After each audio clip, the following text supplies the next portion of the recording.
Hello friends, welcome to PS commerce classes. मैं हूं प्रियंका।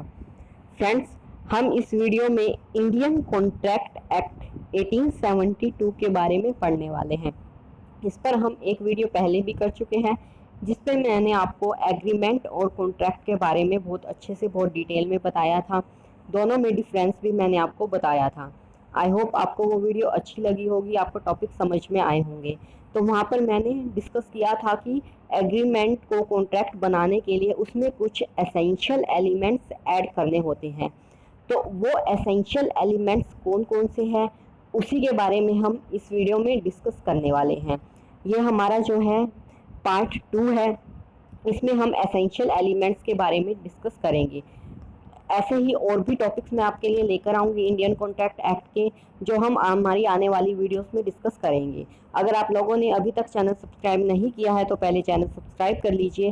साथ ही एक बेल आइकन बना होगा, उसे भी प्रेस कर दीजिए ताकि मेरी आने वाली वीडियोस की नोटिफिकेशन आप लोगों को मिलती रहे। अगर आप लोगों ने फर्स्ट पार्ट नहीं देखा है तो पहले फर्स्ट पार्ट देखिएगा, तभी आपको समझ में आएगा ये वाला अच्छे से।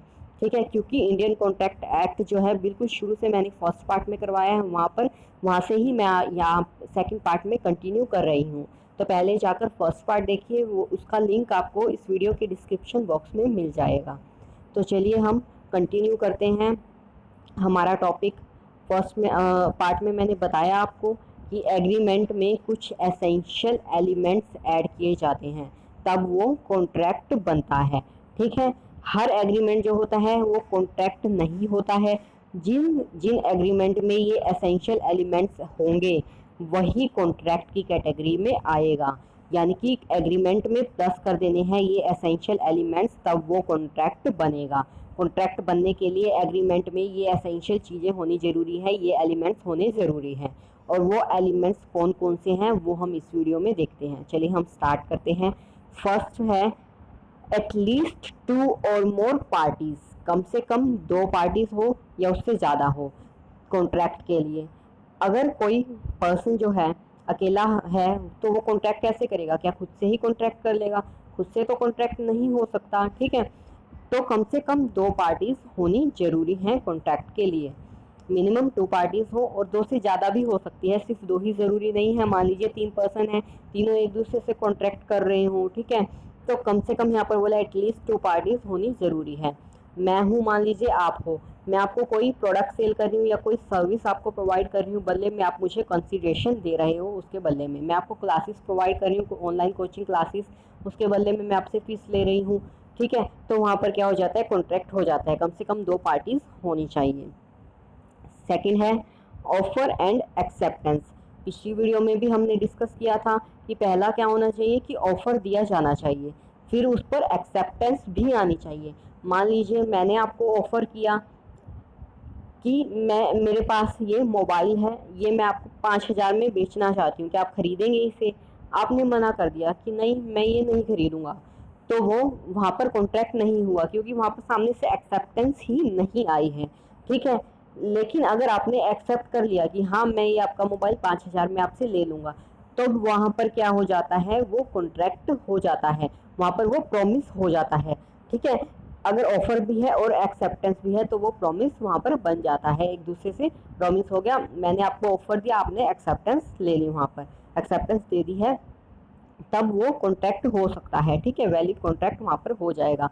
उसके बदले में कंसिडरेशन भी होगी, और या और जो एलिमेंट्स है वो पूरे होंगे, तो वो कॉन्ट्रैक्ट बन जाएगा। ठीक है, तो यानी क्या होना चाहिए? ऑफर एंड एक्सेप्टेंस भी वहाँ पर होनी चाहिए कॉन्ट्रैक्ट के लिए।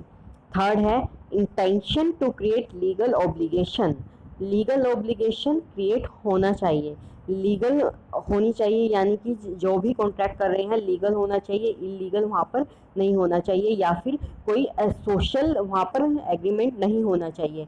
लीगल यानी कि जैसे मान लीजिए हस्बैंड वाइफ है, उनमें लीगली ऑब्लिगेशन नहीं है, लीगल बाउंड नहीं होते हैं वहाँ पर, तो वहाँ पर इंटेंशन नहीं होती लीगल ऑब्लिगेशन क्रिएट करने की। या जैसे पेरेंट्स हैं और उनके बच्चे हैं, ठीक है, अब पेरेंट्स ने मान लीजिए वादा कर दिया अपने बच्चों से कि तुम इतना स्कोर लेके आओ एग्जाम्स में तो हम तुम्हें ये बाइसिकल दिला देंगे या फिर मोटरसाइकिल दिला देंगे, आईफोन दिला देंगे, कुछ भी ऐसा दिला देंगे, मतलब गिफ्ट तुम्हें देंगे। ठीक है, इस तरह से पेरेंट्स ने प्रॉमिस कर दिया। अब बच्चे ने क्या है उतना ही स्कोर कर लिया एग्जाम्स में, फिर भी क्या है पेरेंट्स ने वो उसे नहीं दिलाया। मान लीजिए मोबाइल कहा था, वो मोबाइल उसे फिर भी नहीं दिलाया, तो यहाँ पर क्या है बच्चा पेरेंट्स पर जो है केस नहीं कर सकता है, उस चीज़ के लिए लीगली उन्हें बाउंड नहीं कर सकता है। ठीक है, नेक्स्ट है पॉसिबिलिटी ऑफ परफॉर्मेंस। जो भी जिस चीज़ के लिए एग्रीमेंट हो रहा है, कॉन्ट्रैक्ट हो रहा है, वो पॉसिबल होनी चाहिए परफॉर्म करने के लिए, इम्पॉसिबल नहीं होनी चाहिए।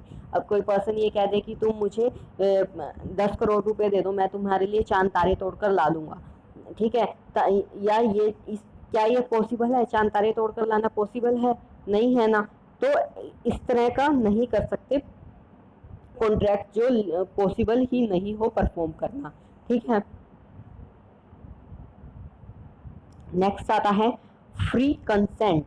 जो पर्सन एक्सेप्टेंस दे रहा है या जिसको ऑफर दिया जा रहा है उसकी कंसेंट क्या है, फ्री होनी चाहिए। या जो भी पार्टीज कंसेंट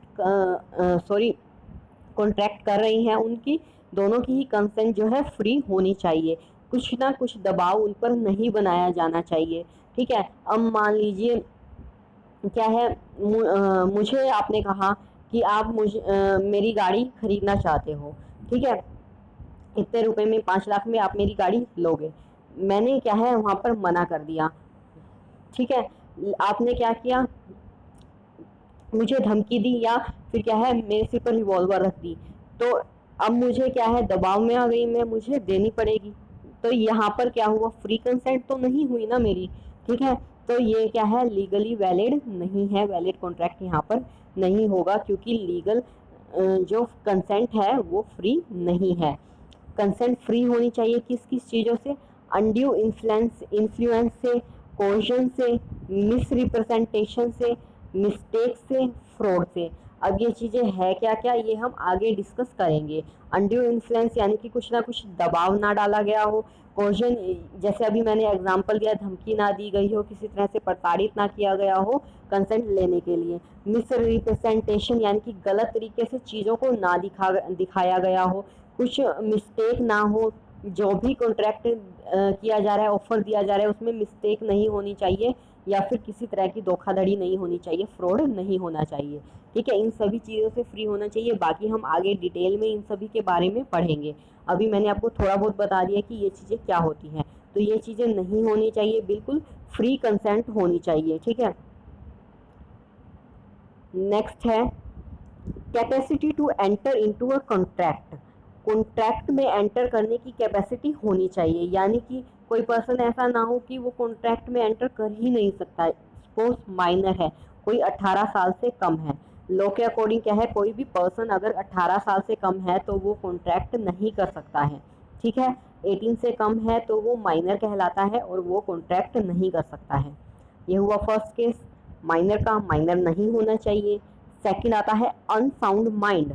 अनसाउंड माइंड यानी कि जिसका दिमाग अच्छे से काम ना करता हो, कोई ऐसा पर्सन हो। ठीक है, अनसाउंड माइंड का हो, वो भी कॉन्ट्रैक्ट नहीं कर सकता है। या फिर डिस्क्वालीफाइड बाय लॉ, लॉ ने किसी पर्सन को डिस्क्वालीफाई कर रखा हो, वो पर्सन भी कॉन्ट्रैक्ट नहीं कर सकता है। या जैसे कोई पर्सन जेल में है तो जितने टाइम वो जेल में है उतने टाइम के लिए वो कोई भी कॉन्ट्रैक्ट नहीं कर सकता है। नेक्स्ट है एलियन एनिमी। एलियन एनिमी यानी कि कोई दूसरे देश का पर्सन जो जिनसे हमारा वॉर चल रहा हो, इस टाइप से सिचुएशन हो, तो उन देश के लोगों के साथ हम एग्रीमेंट नहीं कर सकते हैं। ठीक है, तो ये सभी पर्सन नहीं होने चाहिए। ये लिस्ट बता दी, बाकी भी हम इनको आगे डिस्कस करेंगे। तो इसके अकॉर्डिंग क्या है, एंटर करने की कॉन्ट्रैक्ट में कैपेसिटी होनी चाहिए। माइनर अनसाउंड माइंड इस तरह के पर्सन ना हो। नेक्स्ट पॉइंट आता है legal object and consideration. Legal object होना चाहिए और लीगल ही कंसिडरेशन होना चाहिए। अब मान लीजिए कोई कॉन्ट्रैक्ट कर रहा है, किसी को मारने की सुपारी दे रहा है किसी पर्सन को, तो ये लीगल ऑब्जेक्ट तो नहीं है ना।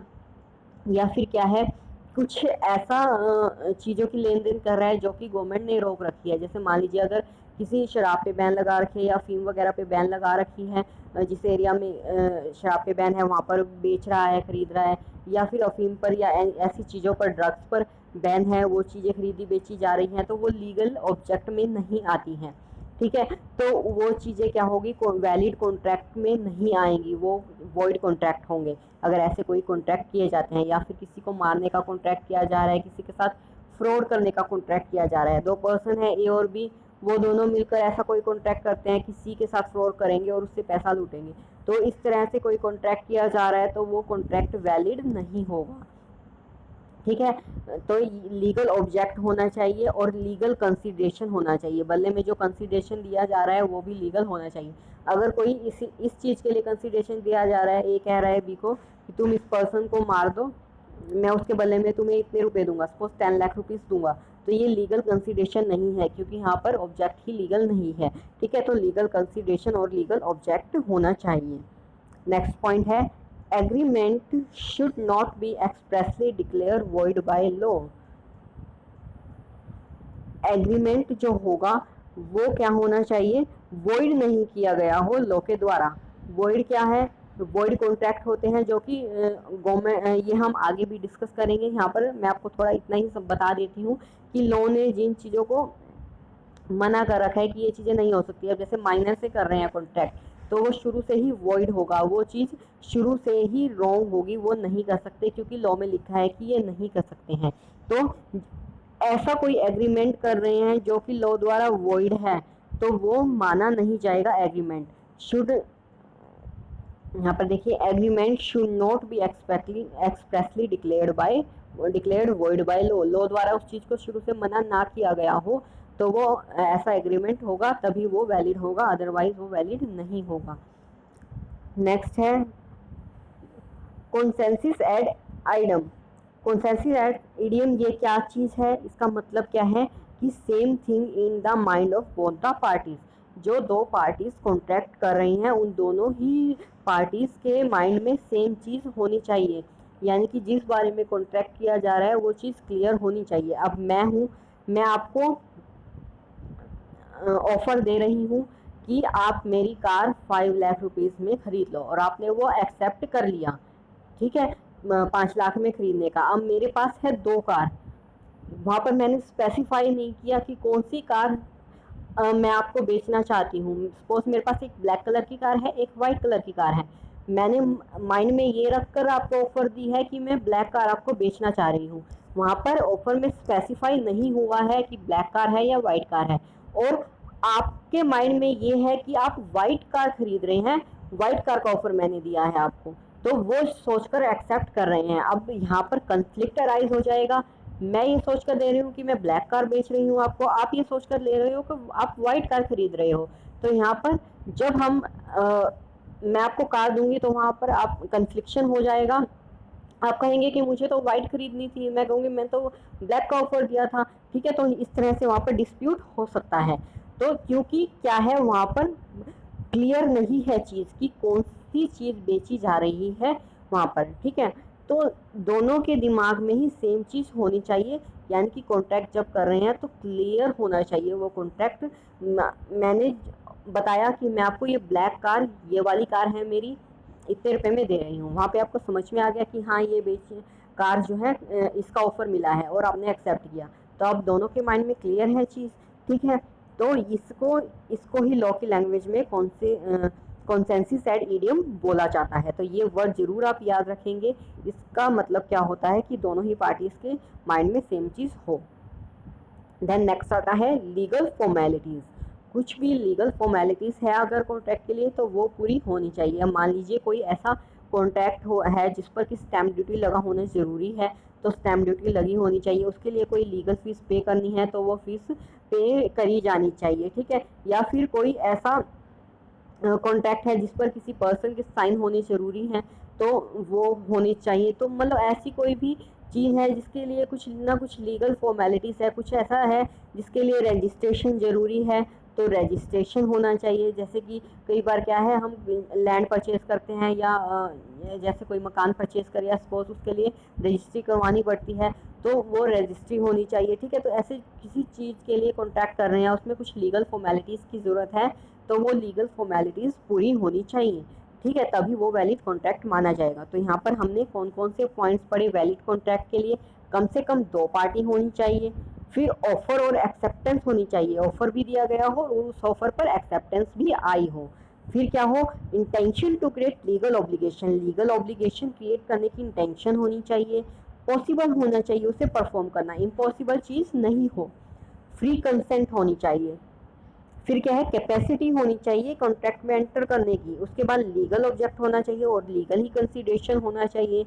एग्रीमेंट हो जो कि लॉ द्वारा वॉइड ना हो, और कॉन्सेंसस एड ईडियम हो, यानी कि दोनों ही पार्टीज के माइंड में सेम चीज़ हो, और लीगल फॉर्मेलिटीज सभी पूरी की हुई होनी चाहिए। जो भी लीगल फॉर्मेलिटीज चाहिए उस कॉन्ट्रैक्ट के लिए वो सभी लीगल फॉर्मेलिटीज पूरी करनी जरूरी हैं, तभी वो वैलिड कॉन्ट्रैक्ट होगा। ठीक है, तो ये सभी चीज़ें जरूरी है वैलिड कॉन्ट्रैक्ट के लिए। तो यहाँ पर मैंने आपको समझा दिया अच्छे से कि क्या क्या एसेंशियल एलिमेंट होने चाहिए कॉन्ट्रैक्ट बनने के लिए। अब हम लॉ के अकॉर्डिंग देख लेते हैं, जो कॉन्ट्रैक्ट इंडियन कॉन्ट्रैक्ट एक्ट में लिखा हुआ है उसमें सेक्शन 10 दिया गया है एसेंशियल एलिमेंट्स के लिए। तो अकॉर्डिंग टू सेक्शन 10 जो जो एसेंशियल एलिमेंट्स हैं वैलिड कॉन्ट्रैक्ट के वो कौन कौन से हैं? फर्स्ट आ जाता है ऑफर एंड एक्सेप्टेंस। अभी हमने डिस्कस किया था कि एक ऑफर दिया जाना चाहिए और उसके बदले में एक्सेप्टेंस आनी चाहिए। फिर सेकंड आता है फ्री कंसेंट। फ्री कंसेंट होनी चाहिए, कुछ दबाव नहीं होना चाहिए किसी भी पार्टी पर। ठीक है, किसी तरह का क्वेश्चन ना इस्तेमाल किया गया हो, कोई अनड्यू इन्फ्लुएंस ना हो, फ्रॉड ना हो, किसी तरह की मिस रिप्रेजेंटेशन ना दिखाई गई हो, या फिर कोई मिस्टेक वहाँ पर नहीं हो, तभी वो कॉन्ट्रैक्ट वैलिड होगा। ठीक है, यहाँ पर एग्जांपल है A threaten to shoot B if B does not lend him 2000। A क्या है? बी को कह रहा है कि वो उसे शूट कर देगा अगर उसने 2000 नहीं दिए, तो बी एग्री हो जाता है। अब बी पर दबाव डाला गया है, यहाँ पर क्वेश्चन का इस्तेमाल किया गया है, धमकी उसे दी गई है, तो ये क्या हो जाएगा? वॉइडेबल हो जाएगा। नेक्स्ट है capacity of the parties. Parties में कैपेसिटी होनी चाहिए कॉन्ट्रैक्ट में एंटर करने की, यानी कि वो पर्सन क्या हो? माइनर ना हो, मेजर हो, 18 साल से ज़्यादा का हो चुका हो। ये चीज़ें मैं पहले भी बता चुकी हूँ। साउंड माइंड ना हो, ठीक है, या फिर क्या ना हो? लॉ द्वारा डिस्क्वालीफाई ना हो, तभी वो कॉन्ट्रैक्ट में एंटर कर सकता है। फिर आता है कंसीडरेशन। हमने ऊपर डिस्कस नहीं किया कंसीडरेशन के बारे में, तो कंसीडरेशन होना भी बहुत ज़रूरी है। बिना कंसीडरेशन के लीगली बाउंड नहीं होगा। लीगल बाउंडेशन देखी थी, लीगल ऑब्लिगेशन देखी थी हमने, वहाँ पर मैंने बताई थी ये चीज़ कि लीगल बाउंडेशन कब होगी? जब कंसीडरेशन होगा, कुछ ना कुछ कंसीडरेशन होना चाहिए। एक मैंने एग्जांपल भी दिया था, सपोज मैं आपको कोचिंग क्लासेस प्रोवाइड कर रही हूँ, अगर मैं फ्री में आपको कोचिंग क्लासेस प्रोवाइड कर रही हूँ तो वहाँ पर कोई, क्योंकि मुझे कंसीडरेशन नहीं मिला है तो मैं लीगली बाउंड नहीं हूँ। अगर मैं कह देती हूँ कि मैं इस टॉपिक पर आपको क्लास प्रोवाइड करूँगी और बाद में मैं प्रोवाइड नहीं करती हूँ, तो भी मैं लीगल बाउंड नहीं हूँ, क्योंकि उसके बदले में मुझे कंसीडरेशन नहीं दिया है आपने। ठीक है, लेकिन अगर आपने मुझे फीस दी है, आपने मुझे सपोज ये कह दिया कि मैम आप हमें नेट का पूरा कोर्स करवाओगे, उसके बदले में हम आपको इतनी फीस प्रोवाइड करेंगे, और आपने प्रोवाइड भी कर दी मुझे वो फीस, तो मुझे आपको कंप्लीट कोर्स करवाना पड़ेगा वहाँ पर। ठीक है, क्योंकि मैंने आपसे कंसीडरेशन बदले में ले रखा है फीस के रूप में। ठीक है, तो वहाँ पर मैं लीगली बाउंड हो जाती हूँ, लीगल ऑब्लिगेशन मुझ पर आ जाती है। तो कंसीडरेशन होगा तभी वैलिड कॉन्ट्रैक्ट होगा, तभी वो पर्सन लीगली बाउंड होगा। एग्जाम्पल देख लेते हैं। A agrees to sell his books to B for ₹100। A B को बुक सेल कर रहा है 100 में। B is promised to pay 100 is the consideration for A is promised to sell his books। B क्या है? 100 रुपये कंसिडरेशन के रूप में दे रहा है बुक से बदले। A promised to sell the books in the consideration for B promised to pay 100। अब A को कंसिडरेशन मिल रहा है B से 100 रुपये का, तो वो लीगली बाउंड हो जाता है यहाँ पर, क्योंकि कंसिडरेशन है। ठीक है, देन नेक्स्ट आता है लॉफुल कंसीडरेशन एंड ऑब्जेक्ट। अभी हमने पीछे डिस्कस किया, कंसीडरेशन हो वो भी लॉफुल हो और ऑब्जेक्ट हो वो भी लॉफुल होना चाहिए। हम सपोज किसी की सुपारी दे रहे हैं, किसी को मारने की, मैं कह देती हूँ कि मैं आपको इतने रुपए, ए पर्सन है किसी, उसको सुपारी दे देती हूँ किसी को मारने की कि तुम मार दो, मैं अब तुम्हें बदले में 10 लाख दे दूंगी, तो क्या ये लीगल है, लॉफुल है? ये नहीं है ना। तो यहाँ पर ये लीगल लॉफुल कंसिडरेशन नहीं हुआ, ये 10 लाख भी, और ये लॉफुल ऑब्जेक्ट भी नहीं हुआ, तो ये क्या है, वैलिड कॉन्ट्रैक्ट यहाँ पर नहीं होगा। या किसी के साथ हम फ्रॉड कर रहे हैं, उसके लिए दे रहे हैं कुछ, मैंने किसी पर्सन को कह दिया कि तुम उसके साथ ये फ्रॉड करो, बदले में उससे जो भी पैसा मिलेगा फ्रॉड करके वो उसमें से आधा मैं तुम्हें दे दूंगी, तो ये वैलिड कॉन्ट्रैक्ट नहीं हुआ, क्योंकि हम किसी के साथ फ्रॉड कर रहे हैं। तो लॉफुल कंसिडरेशन होना चाहिए और लॉफुल ही ऑब्जेक्ट होना चाहिए। देन नेक्स्ट आता है not expressly declared to be void. अभी हमने डिस्कस किया था कि जो वॉइड नहीं होना चाहिए लॉ द्वारा, ठीक है, वैलिड हो तभी वो वैलिड कॉन्ट्रैक्ट होगा। और कुछ ऐसे एसेंशियल एलिमेंट्स हैं जो कि सेक्शन 10 के अलावा हैं, जो भी हमने पीछे डिस्कस किए वो सभी सेक्शन 10 में लिखे हुए थे इंडियन कॉन्ट्रैक्ट एक्ट के, और हम ये अभी जो डिस्कस करेंगे ये सेक्शन 10 में नहीं लिखे हैं, उसके अलावा है। तो देखिए क्या है, 2 पार्टीज होनी चाहिए, ये हम डिस्कस कर चुके। कोई सिंगल पर्सन खुद के साथ तो कॉन्ट्रैक्ट कर नहीं सकता, कम से कम 2 पार्टी हो। नेक्स्ट है parties must intend to create legal obligation. Parties की इंटेंशन क्या होनी चाहिए, लीगल ऑब्लिगेशन क्रिएट करने की होनी चाहिए। फिर क्या है, other formalities to be complied with in certain cases. Legal कुछ अदर फॉर्मेलिटीज होनी चाहिए। मैंने लीगल फॉर्मेलिटीज में से आपको एग्जांपल दिए थे, जैसे कि किसी चीज़ की रजिस्ट्रेशन करवाना जरूरी है तो रजिस्ट्रेशन होनी चाहिए। कोई ऐसा कॉन्ट्रैक्ट कर रहे हैं जिसपे स्टैम्प ड्यूटी होनी चाहिए तो वो स्टैम्प ड्यूटी पे की हुई होनी चाहिए, ठीक है। कोई ऐसा कॉन्ट्रैक्ट है जिस पर स्टैंप लगी होनी चाहिए तो वो स्टैंप लगी हो। तो मतलब कोई भी ऐसा है लीगल जिसकी फॉर्मेलिटीज जिसके लिए पूरी करनी है तो वो पूरी की हुई होनी चाहिए, तभी वो वैलिड कॉन्ट्रैक्ट होगा। सर्टेनिटी ऑफ मीनिंग अभी हमने पढ़ा था कॉन्सेसिस एड इडियम में कि दोनों पर्सन के माइंड में, दोनों पार्टीज के माइंड में क्लियर होनी चाहिए कॉन्ट्रैक्ट के बारे में चीज़, ठीक है, सर्टेन होना चाहिए वहाँ पर। एग्जाम्पल देखते हैं, A agrees to sell to B a 100 ton of oil. A ने क्या किया, बी को 100 टन ऑयल सेल करने का जो है एग्रीमेंट कर लिया वहाँ पर। There is nothing certain in order to show what kind of oil was intended for.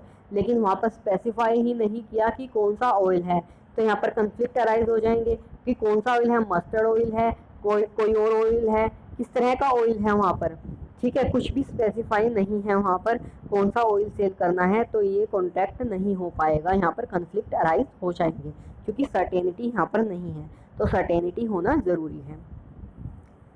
Next है possibility of performance of an agreement. Possible होना चाहिए, इम्पॉसिबल चीज़ के लिए एग्रीमेंट नहीं होगा। Example, A agrees with B to discover treasure by magic. A B को क्या कहता है कि वो मैजिक से उसके लिए खजाना ढूंढ देगा, तो क्या ये चीज़ पॉसिबल है, पॉसिबल ही नहीं है।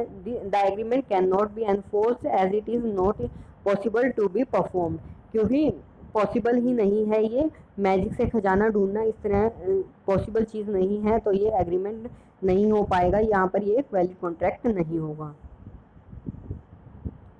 तो ये थे सभी टॉपिक्स जिसमें मैंने आपको बताया कि कुछ पॉइंट्स हैं, कुछ ऐसे एसेंशियल एलिमेंट्स हैं जो कि एग्रीमेंट में अगर ऐड कर दिए जाएंगे तो वो कॉन्ट्रैक्ट बन जाते हैं, यानी कॉन्ट्रैक्ट के लिए ये एसेंशियल एलिमेंट्स होने ज़रूरी हैं, ठीक है। मैंने आपको डिटेल में समझा दिया यहाँ पर, और लॉ में क्या किस तरह से दिए गए हैं, कौन से सेक्शन के अकॉर्डिंग दिए गए हैं, कौन से अदर देन सेक्शन दिए गए हैं, वो चीज़ भी मैंने आपको बता दी है। आई होप आपको यहाँ पर क्लियर हुए होंगे। अगर आपको कोई भी पॉइंट समझ में नहीं आया तो आप उसको कमेंट के ज़रिए मुझसे पूछ सकते हैं। और ये आपको अगर नोट्स चाहिए जिनमें ये सभी लिखे हुए हैं तो वो आपको मेरे टेलीग्राम ग्रुप से मिल जाएगा। वहाँ पर मैं आपको लिंक दे दूँगी टेलीग्राम ग्रुप का, वहाँ से आप ये नोट्स ले सकते हैं। अगर आपको वीडियो अच्छी लगी है तो लाइक कीजिए, कमेंट करके मुझे बताइए और ज़्यादा से ज़्यादा लोगों के साथ शेयर कीजिए। बाकी के टॉपिक्स हम नेक्स्ट वीडियो में डिस्कस करेंगे। इस वीडियो के लिए इतना ही। Thank you so much.